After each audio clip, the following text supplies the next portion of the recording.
Untuk asma sendiri tidak dapat disembuhkan secara total,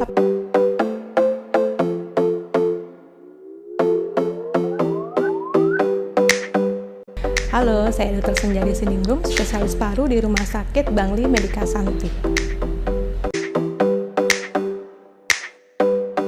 Penyakit asma merupakan penyakit peradangan atau inflamasi pada saluran nafas menyebabkan adanya gangguan atau hambatan pada aliran jalan nafas.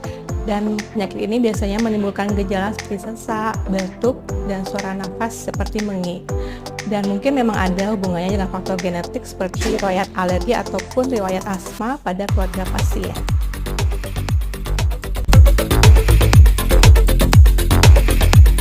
Derajat asma tergantung kembali apakah asmanya termasuk asma yang stabil atau serangan pada asma. Untuk asma yang stabil biasanya kita bagi menjadi tergantung gejala hariannya. Apabila gejalanya hampir tidak ada atau sangat jarang, kita sebutnya asma intermittent, atau apabila gejalanya hampir setiap hari, kita bisa kategorikan sebagai asma persisten dan dibagi menjadi asma persisten ringan, sedang ataupun berat.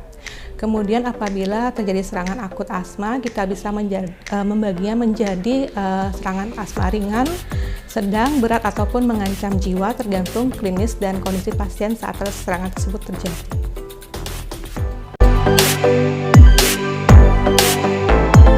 Baik, untuk pertolongan pertama pada serangan asma, yang utama adalah kita memberikan obat-obatan pelegah pada pasien. Kita utamakan yang melalui jalur inhalasi atau langsung ke saluran nafas pasien.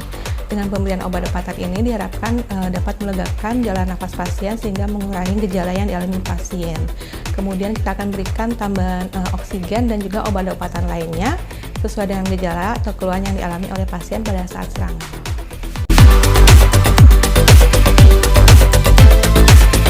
Baik, yang kita harus waspadai adalah tentu saja gejala atau kondisi pasien pada saat asma, dan harus kita segera lakukan pertolongan pertama dengan memberikan obat-obatan pelegah. Kemudian setelah kita berikan pertolongan pertama itu, kita observasi apakah pasien membaik atau tidak, apakah pasien bisa dirawat jalan atau apakah harus dirawat inap di rumah sakit. Dan apabila dirawat inap pun kita harus menentukan apakah pasien dirawat inap di ruangan intensif ataukah non intensif untuk penanganan lebih lanjut.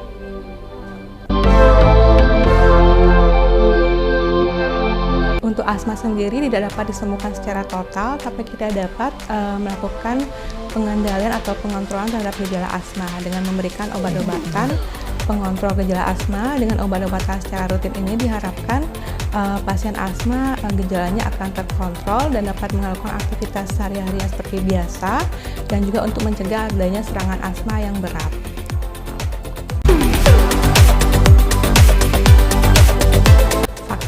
Karena meskipun seorang tidak memiliki faktor genetik seperti riwayat asma pada keluarganya, seorang itu tetap menderita atau mengalami asma, karena asma tidak hanya terjadi pada orang memiliki alergi atau faktor genetik, karena dapat juga terjadi pada orang-orang yang menghirup zat-zat iritan dalam jangka waktu panjang sehingga dapat menderita atau mengalami asma.